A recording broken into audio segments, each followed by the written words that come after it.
ዝንጅብል ከ2500 ዓመት በላይ በምስራቃዊ ዓለም ለምግብ መፈጫነትና ለተለያዩ በሽታዎች ፈውስነት ሲያገለግል የቆየ ጥንታዊ ድንቅ የተፈጥሮ ስጦታ ነው።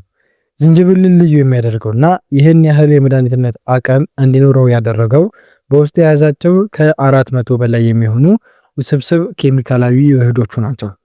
ከነዚህም መካከል ዋነኛውና እጅግ ተጽዕኖ ፈጣሪው ጂንጀሮል የተባለው ንጥረ ነገሩ ነው። ጂንጀሮል ለዝንጅብል ያንን ለየት ያለ የሚለበለብ ጣዕም ከመስጠቱም በላይ በሰውነታችን ውስጥ የሚፈጠሩ እብጠቶችን የመከላከልና በሽታ አምጪ ተዋሲያንን የማጥፋት ከፍተኛ ብቃት አለው። ዝንጅብል ሲደርቅ ወይም ሲበስል ደግሞ ይህ ጂንጀሮል ወደ ሻጋኦል ወደ ተባለና ዚንጀሮል ወደ ተባሉ ሌሎች ንቁ ንጥረ ነገሮች ይለወጣል። ሻጋኡል በተለይ ለአእምሮ ህዋሳት ጥንካሬና ለማስታወስ ችሎታ እጅግ ጠቃሚ ሲሆን፣ ዚንጅሮል ደግሞ በጨጓራና አንጀት ውስጥ የሚፈጠሩ የምግብ መፈጨት ችግሮችን በማስተካከል ረገድ ወደር የሌለው ነው ማለት ነው። ከነዚህ ልዩ ውህዶች በተጨማሪ ዝንጅብል በውስጡ እንደ ዝንጅቤሪን ያሉ አስፈላጊ ተለዋዋጭ ዘይቶችን፣ በሽታ የመከላከል አቅምን የሚያሳድገውን ቫይታሚን ሲን፣ የደም ግፊትንና የልብ ምትን የሚያስተካክለውን ፖታሲየምን እንዲሁም ደግሞ ለነርቭና ለጡንቻ ጤንነት የሚረዱትን ማግኒዥየም፣ ማንጋኒዝና መዳብ የተባሉ ማዕድናትን በበቂ መጠን በውስጡ አቅፎ ይዟል ማለት ነው። እነዚህ ሁሉ ንጥረ ነገሮች በአንድነት ተጣምረው በሰውነታችን ውስጥ የሚገኙ ጎጂ ህዋሳትን ማለትም ፍሪ ራዲካልስን በመዋጋት አጠቃላይ የጤና ሁኔታችንን በአጭር ጊዜ ውስጥ የመቀየር ትልቅ አቅም አለው ማለት ነው። በመሰረቱ ደግሞ ዛሬ የምናወራው ዝንጅብልን አኝከነው ውሃውን ወደ ውስጥ ስንውጠው በጤናችን ላይ ሊያመጣ የሚችላቸውን አምስቱን ተአምራዊ ጥቅም የምንመለከት ሲሆን፣ ይህን ስል ግን ዝንጅብልን ከምንም ጋር ሳናቀላቅለው ጥሬው በማኘክ ብቻ በ10 ቀናት ውስጥ የምናገኘውን ፈውስ የምነግራችሁ ይሆናል ማለት ነው። ለምሳሌ አንደኛና ቀዳማዊው ለምግብ መፈጨት ስርዓት ትልቅ ጥቅም ያለው መሆኑ ነው። ብዙውን ጊዜ የምግብ መፈጨት ችግር የሚጀምረው ከሆድ መነፋትና ከጋዝ በላይ በሆኑ ጥልቅ ምክንያቶች ነው። ዝንጅብልን ስናኘክ በመጀመሪያ በአፍ ውስጥ የሚገኘው የምራቅ እጢ በከፍተኛ ሁኔታ እንዲሰራ ስለሚያደርግ ምግቦች ገና ጨጓራ ሳይደርሱ በአፍ ውስጥ መፈጨት እንዲጀምሩ ያደርጋል። ይህም በጨጓራ ላይ የሚፈጠረውን ጫና ይቀንሰዋል ማለት ነው። በመቀጠልም በውስጡ ባሉት ጂንጀሮል እና ሻጋኦል ውህዶች አማካኝነት የጨጓራ ጡንቻዎች በሪትም እንዲኮማተሩ በማድረግ ምግብ ሳይዘገይ በፍጥነት ወደ ትንሹ አንጀታችን እንዲተላለፍ ይረዳል። ይህ ሂደት ምግቡ ጨጓራ ውስጥ ተከማችቶ እንዳይቆይ ስለሚያደርገው የቆየ የመወጣጠርና የክብደት ስሜትንም በዚሁ ያስወግድልናል።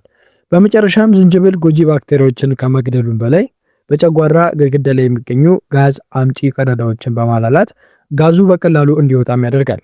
በዚህ ምክንያት በጊዜ ሂደት የጨጓራችሁ ግድግዳ ራሱን እንዲያድስና የቆየ የጨጓራ በሽታ ስሜትም ከምንጩ እንዲጠፋ ያደርጓል ማለት ነው። ባጭሩ ዝንጅብልን ማኘክ ማለት የጨጓራን ስራ በቅልጥፍና እንዲወጣ የሚያደርግ ተፈጥሯዊ መፍትሄ ፈጠርን ማለት ነው። ሁለተኛው ደግሞ የሰውነት እብጠትንና የቁርጥማት ህመምን ወይም ክሮኒክ ኢንፍላሜሽንን ነቅሎ ማጥፋት ይችላል። ዝንጅብልን በጥሬው ማኘክ ማለት ስር የሰደደ የሰውነት እብጠትንና የመገጣጠሚያ ህመምን አስገራሚ መፍትሄ የሚሰጥበት ምክንያት ነው። በውስጡ የሚገኙትም ደግሞ ጂንጀሮልና ሻጋኦል የተባሉ ንቁ ንጥረ ነገሮች ደግሞ ከፍተኛ የሆነ ጸረ እብጠት አቅም ስላላቸው ነው። በሰውነታችን ውስጥ የህመም ስሜትና እብጠት የሚፈጠረው ሳይቶኪን የተባሉ ኬሚካሎች በከፍተኛ ሁኔታ ሲመረቱ ነው። ዝንጅብልን ስናኘክ እነዚህ ንጥረ ነገሮች በቀጥታ ወደ ደም ዝውውራችን በመቀላቀል ህመም ቀስቃሽ የሆኑትን ኢንዛይሞች ስራ ያግዳሉ ማለት ነው። ይህ ሂደት ልክ እንደ ኢቡፕሮፊን ያሉ የህመም ማስታገሻ መድኃኒቶች አሰራር ቢሆንም ዝንጅብል ተፈጥሯዊ በመሆኑ ምክንያት ለኩላሊት ጉዳት ሳያዳርገን ህመሙን ከምንጩ ያደርቀዋል ማለት ነው። በተጨማሪም ዝንጅብልን አዘውትሮ ማኘክ በጡንቻዎችና በመገጣጠሚያዎች ላይ የሚከሰቱ መቆጣቶችንም ቢሆን ይቀንሳቸዋል። እንዲሁም ሰውነት በቀላሉ እንዲንቀሳቀስና የቆየ የቁርጥማት ችግርም ካለባችሁ ቀስ በቀስ እንዲጠፋም ያደርገዋል። በአጭሩ ዝንጅብልን ማኘክ የሰውነትን የመከላከል ስርዓት በማስተካከል የህመም ስሜት በዘላቂነት እንዲወገድ የሚረዳ ተፈጥሯዊ መድኃኒት ነው ማለት ነው። ሶስተኛው ደግሞ የደም ስኳር መጠንን ማስተካከልና ለልብ ጤና ያለውን ፋይዳ ነቅሎ ማጥፋት ማለትም ልብ ላይ የሚፈጠሩ ችግሮችን ነቅሎ የማጥፋት አቅሙ ነው ማለት ነው። ዝንጅብልን በጥሬው ማኘክ በደም ውስጥ ያለውን የስኳር መጠን ለማመጣጠንና የልብን ጤንነት ለመጠበቅ የሚረዳበት መንገዱ እጅግ አስገራሚ ነው። ዝንጅብልን ስናኘክ በውስጡ ያሉት ንቁ ንጥረ ነገሮች ሰውነታችሁ ግሉኮስን ወይም ስኳርን ወደ ጡንቻዎቻችን በቀላሉ እንዲያስገባና ለኃይል ምንጭነት እንዲጠቀምበት ያነቃቁታል። ይህ ሂደት በደም ውስጥ ያለው የስኳር መጠን ሳይከማች እንግዲህ እንዲወገድ ስለሚያደርገው በጊዜ ሂደት የኢንሱሊን መቋቋምን ወይም ኢንሱሊን ሬዚስታንስ የሚለውን በመቀነስ የስኳር በሽታን ከምንጩም ለመቆጣጠር ይረዳናል ማለት ነው። ዝንጅብል በጡንቻ ህዋሳት ላይ የሚገኙትን ግሉት ፎር የተባሉ ስኳር ተሸካሚ ፕሮቲኖችን እንዲነቃቁም ያደርጋቸዋል። እነዚህ ፕሮቲኖች እንደ በር ከፋች በመሆን ደም ውስጥ ያለው ስኳር ያለምንም መከላከል ወደ ህዋሳት ገብቶ እንዲቃጠል ያደርጋሉ። በልብ ጤና ረገድም ደግሞ ዝንጅብል የደም መርጋትን የሚቀንሱትን እንደ ፕሮስታግላንዲንስ የተባሉ ሆርሞኖችን ምርታቸውን በማገድ ደም በደም ስሮች ቧንቧዎች ውስጥ እንደፈለገ እንዲፈስ ያደርገዋል ማለት ነው። ይህም ደግሞ ልብ ደም ለመርጨት የምታደርገውን ከፍተኛ ጥረት በመቀነስ የደም ግፊታችንን ከምንጩ ያስተካክላል ማለት ነው። በተጨማሪም ዝንጅብል ለልብና ለደም ዝውውር ስርዓት ትልቅ ጥበቃን ያደርጋል። በደም ውስጥ የሚገኘው መጥፎ ኮሌስትሮል ወይም ኤልዲኤል የምንለው ኮሌስትሮል እንዳይቀዘቅዝ ወይም ደግሞ በደም ስሮች ግድግዳ ላይ እንዳይለጠፍ ስለሚከላከል የደም ስሮች እንዳይጠቡና የደም ዝውውርም እንዳይታገድ ያደርጋል። ደም የማቅጠን ተፈጥሯዊ ባህሪ ስላለው አላስፈላጊ የደም መርጋትን በመከላከል ለልብ ህመም ያለንን ተጋላጭነትን ቢሆን በዘላቂነት ይቀንሳል። ባጭሩ ዝንጅብልን ማኘክ ማለት የደም ዝውውራችንን በማስተካከልና ስኳርን በማመጣጠን የሰውነታችን ጤናማ ሪትም እንዲኖረው ያደርገናል ማለት ነው።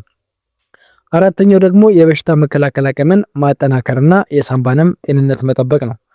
ዝንጅብልን በጥሬው ማኘክ የሰውነታችሁን የበሽታ መከላከል ስርዓት ወይም ኢሚዩን ሲስተማችሁን በማነቃቃትና የመተንፈሻ አካላችሁንም ቢሆን ጤንነቱን ለመጠበቅ የሚረዳበት መንገዱ በጣም ጥልቅ ነው። ዝንጅብል ጸረ ተዋሲያን እና ጸረ ቫይረስ ባህሪ ስላለው አዘውተራችሁ ስታኝኩት ሰውነታችሁ እንደ ጉንፋን እንዲሁም ደግሞ ሳል ያሉ በሽታዎችን ከምንጫቸው ተከላክሎ እንዲጠፉ ያደርጋቸዋል ማለት ነው።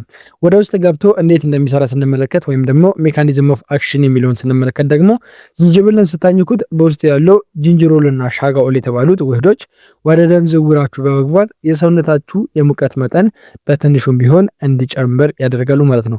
ይህ ተፈጥሯዊ ሙቀት ሰውነታችሁን እንደ ማሞቂያ በማገልገል ቫይረሶችና ባክቴሪያዎች እንዳይራቡም ያደርጋል። በተጨማሪም ዝንጅብል በመተንፈሻ አካላችሁ ላይ የሚገኙትን ስሞዝ መዝልስ የተባሉ ወይም ደግሞ ለስላሳ ጡንቻዎች የሚባሉትን እንዲዝናኑ በማድረግ በሳንባችሁ ውስጥ የሚገኘውን አላስፈላጊ አከታ እንዲቀጥልና በቀላሉ እንዲወገድ ያደርጋል ማለት ነው። ይህ ሂደት በተለይ በሳይነስ ወይም ደግሞ በብሮንካይተስ ለምትሰቃዩ ሰዎች የመተንፈሻ ቱቦቻችሁ እንዲከፈቱና ንጹህ አየር በቀላሉ እንድታገኙ ስለሚረዳ ስር የሰደደ የመተንፈሻ አካል ችግርም ላለባቸው ሰዎች የፍቱን መድኃኒት ነው፣ እንዲሁም ነቅሎ ያጠፋላቸዋል ማለት ነው። በአጭሩ ዝንጅብልን ማኘክ ማለት የሰውነታችሁን የተፈጥሮ መከላከያ ግድግዳን በማጠናከር ተላላፊ በሽታዎች በሰውነታችሁ ውስጥ መኖሪያ እንዳያገኙ ማድረግ ትችላላችሁ ማለት ነው። በመጨረሻም ደግሞ አምስተኛ የአእምሮ ንቃትን ማሳደግና የነርቭ ህዋሳትን ከእርጅና መጠበቅ ነው ማለት ነው። ዝንጅብልን በጥሬው ማኘክ ለአእምሯችሁ ጤና እንዲሁም ደግሞ ለነርቭ ስርዓታችሁ ጥንካሬ የሚሰጠው ጥቅም እጅግ ከፍተኛ ከመሆኑ በላይ በእድሜ መግፋት ምክንያት የሚመጡ የአእምሮ መዛባት ችግሮችን ከምንጫቸው ለመከላከል ይረዳቸዋል። ብዙ ጊዜ አእምሯችን የሚዝለውና የማስታወስ ችሎታችን የሚቀንሰው በኦክሲዴቲቭ እና በነርቭ ህዋሳት ላይ በሚፈጠር ስር የሰደደ እብጠት ምክንያት ሲሆን ዝንጅብል እነዚህን ሁሉ ጠላቶች በአንድ ላይ መዋጋት አስገራሚ አቅም መኖሩ ነው። እንግዲህ ዝንጅብልን ስታኝኩ በውስጡ የሚገኘው ሾጋኦል የተባለው ንጥረ ነገር የአእምሯችሁ ህዋሳት እንደ ጋሻ በመሆን እንግዲህ የነርቭ መጎዳታቸውንም ቢሆን ይከላከላል። ይህ ንጥረ ነገር በአእምሮ ውስጥ የሚገኙትን ማይክሮግሊያ የተባሉ በሽታ ተከላካይ ሴሎች ከመጠን በላይ እንዳይቆጡና ጤናማ የአእምሮ ህዋሳትም ደግሞ እንዳይጠቁ በማድረግ የነርቭ ህዋሳቶቻችሁ ጤናማ ግንኙነት እንዲኖራቸውም ያደርጋል። ይህ ሂደት ደግሞ እንደ አልዛይመር እና ፓርኪንሰን ያሉ የአእምሮ በሽታዎች እንዳይከሰቱ ወይም ደግሞ እድገታቸውም እንዲገታ ያደርጋል ማለት ነው። በተጨማሪም ዝንጅብል በአንጎል ውስጥ የሚገኙትን እንደ ዶፓሚን እና ሴሮቶኒን ያሉ የደስታ ንቃትን የሚጨምሩ ሆርሞኖች መጠናቸውን በማመጣጠን ረገድ ትልቅ ሚናን ይጫወታል። እነዚህ ሆርሞኖች ሲመጣጠኑ የጭንቅላትና የድብርት ስሜት በከፍተኛ ሁኔታ ይቀንሳል። ይህም ደግሞ አእምሯችሁ ሁልጊዜ ንቁ፣ ብሩህና ትኩረት ማድረግ የሚችል እንዲሆን ያደርገዋል። ሌላው አስገራሚ ተግባሩ ደግሞ ወደ አእምሮ የሚሄደውን የደም ዝውውር በማፋጠን ህዋሳቱ በቂ ኦክሲጅንና ንጥረ ነገሮችን እንዲያገኙ ስለሚያደርግ የማሰብ ፍጥነታችሁንም ቢሆን እንዲጨምር ይረዳል ማለት ነው። ስለዚህ ዝንጅብልን በጥሬው ማኘክ ማለት እነዚህን የመሰሉ ድንቅ የጤና መሰረቶችን ተከላክላችሁ ማዳን ትችላላችሁ ማለት ነው። ሌላው ደግሞ የዝንጅብል አጠቃቀማችሁ ላይ የምትሰሩት ስህተት ሲሆን የዝንጅብልን አጠቃቀም አለማወቅ ማለት የዝንጅብልን ጥቅም አለማግኘት ብቻ ሳይሆን ዝንጅብሉ በራሱ ወደ ጤና ጉዳት የሚቀየርበት ሁኔታም ሊኖር እንደሚችል ማወቅ ይኖርባቸዋል ማለት ነው። ምክንያቱም ብዙ ሰዎች ዝንጅብልን እንደ ተራ ቅመም ብቻ ስለሚያዩት ያለምንም ጥንቃቄ ሲጠቀሙት ይታያሉ። ይሁን እንጂ ተፈጥሯዊ ስለሆነ ብቻ ጉዳት የለውም በሚል አስተሳሰብ በቀን ውስጥ በተደጋጋሚ መውሰድ ለጤና ጠንቅ ሊሆን ይችላል። ለምሳሌ በቀን ከ4 ግራም በላይ ዝንጅብል መውሰድ የጨጓራ መቆጥቆጥን፣ የሆድ ድርቀትን፣ የልብ ምት መጨመርንና ከፍተኛ የቃል ስሜትን የሚያስከትል ሲሆን በተለይ ደግሞ ባዶ ሆድን መውሰድ የጨጓራ ግድግዳን ሊያቆስል ይችላል። ከዚህም ባለፈ ዝንጅብልን ከደም ማቅጠኛ መድኃኒቶች ጋር መቀላቀል ትልቁና አደገኛው ስህተት ነው። ምክንያቱም ዝንጅብል ራሱ ደምን የማቅጠን ባህሪ ስላለው እንደ አስፕሪን ወይም ደግሞ ዋርፋሪን ያሉ መድኃኒቶችን ከሚወስዱ ሰዎች ደማቸው ጋር ሲቀላቀል ደም ከመጠን በላይ ቀጥሮ ካልተፈለገ ደም መፍሰስ አደጋ ጋር ሊያጋልጠን ወይም ደግሞ ሊያገናኘን ይችላል ማለት ነው። በተመሳሳይ ሁኔታ ዝንጅብል የሐሞት ፈሳሽ ምርትን ስለሚያፋጥን በሐሞት ከረጢታቸው ውስጥ ጠጠር ያለባቸው ሰዎች ዝንጅብል ሲጠቀሙ ጠጠሩ እንዲንቀሳቀስና የሐሞት መውረጃ ቧንቧን እንዲዘጋ በማድረግ ለከፍተኛ ህመምም ሊዳርጋቸው ስለሚችል ጥንቃቄ ያስፈልጋቸዋል ማለት ነው። ነፍሰ ጡር እናቶችም ቢሆኑ ምንም እንኳን ዝንጅብል ለጠዋት ማቅለሽለሽ ቢመከርላቸውም ወደ መውለጃ ጊዜ ሲቃረቡ ግን ዝንጅብልን በጥንቃቄ መጠቀም ይኖርባቸዋል። ይህም ደም የማቅጠን ባህሪ ስላለው በወሊድ ወቅት ደም በቶሎ እንዳይረጋ በማድረግ ለከባድ ደም መፍሰስ ሊዳርጋቸው ስለሚችል ማለት ነው። በመጨረሻም ዝንጅብል የደም ስኳር የመቀነስ ከፍተኛ አቅም ስላለው የስኳር መድኃኒት የሚወስዱ ሰዎችም ቢሆኑ ዝንጅብልን በብዛት የሚጠቀሙ ከሆነ የስኳር መጠናቸው ከተገቢው በላይ በጣም ዝቅ ብሎ ራስን እስከ መሳተም ሊያደርሳችሁ ይችላል ማለት ነው። ይህንንም ደግሞ አደጋውን ጠብቃችሁ አጠቃቀማችሁን ማስተካከል ይኖርባችኋል ማለት ነው። እንግዲህ ለዛሬ ያዘጋጀሁላችሁ የጤና መረጃ ይህንን ይመስል ነበረ። ዝንጅብልን ማኘክ ለአጠቃላይ ሰውነት ጤና መጠቀም የጣዕም ምርጫ ብቻ ሳይሆን አጠቃቀማችንን ካወቅንበት የምግብ መፈጨትን የሚያሳልጥ፣ የሰውነት እብጠትንም የሚቀንስ፣ የደም ስኳርን የሚያመጣጥንና የአይምሮ ንቃትንም የሚጨምር ተፈጥሯዊ መድኃኒት መሆኑንም በሚገባ አይተናል ማለት ነው። ዋናው ቁልፉ ነገር ግን ማውቁ ሳይሆን በጥሬው በማኘኩ በውስጡ ያሉትን ንቁ ንጥረ ነገሮችን ወደ ሰውነታችን በማስገባት የሚሰጠውን እውነተኛ ፈዋሽነት በተግባር ማግኘት ነው ማለት ነው። ስለዚህ ለሰውነታችሁ ተፈጥሯዊ ጤና ምላሽ በመስጠት ራሳችሁን ጠብቁ። ይህ መረጃ ጠቃሚ ሆኖ ካገኛችሁት ደግሞ ላይክ እና ሼር ማድረጋችሁን እንዳትረሱ። እንዲህ ያሉ በሳል የጤና መረጃዎች ዘውትር እንዲደርሷችሁ ደግሞ ቻናሉን ሰብስክራይብ በማድረግ የቤተሰባችን አባል ይሁኑ። በዚህ በተወያየንበት የዝንጅብል የጤና ጥቅሞች ዙሪያ የሚሆነ በሌሎች የጤና ችግሮች ዙሪያ መወያየት የምትፈልጉት ወይም ደግሞ ጥያቄ ካላችሁ በኮሜንት ሴክሽን ላይ አጋሩኝ። እኔ ምላሽ ለመስጠት ዝግጁ ነኝ። በቀጣይ ቪዲዮአችን ደግሞ ይህንን ድንቅ ተክል ስንጠቀም ሊኖሩ ስለሚችሉ ጥንቃቄዎችና ለተለየ የጤና ሁኔታ ያላቸውን ደግሞ ተጽዕኖ በዝርዝር ይዘን እንቀርባለን ማለት ነው። እሱን ተመልክታችሁ ደግሞ ጤናችሁን ይበልጥ ማጠናከር ትችላላችሁ። ስለተከታተላችሁኝ እጅግ አድርጌ ከልብ አመሰግናለሁ። ሰላም ሁኑ።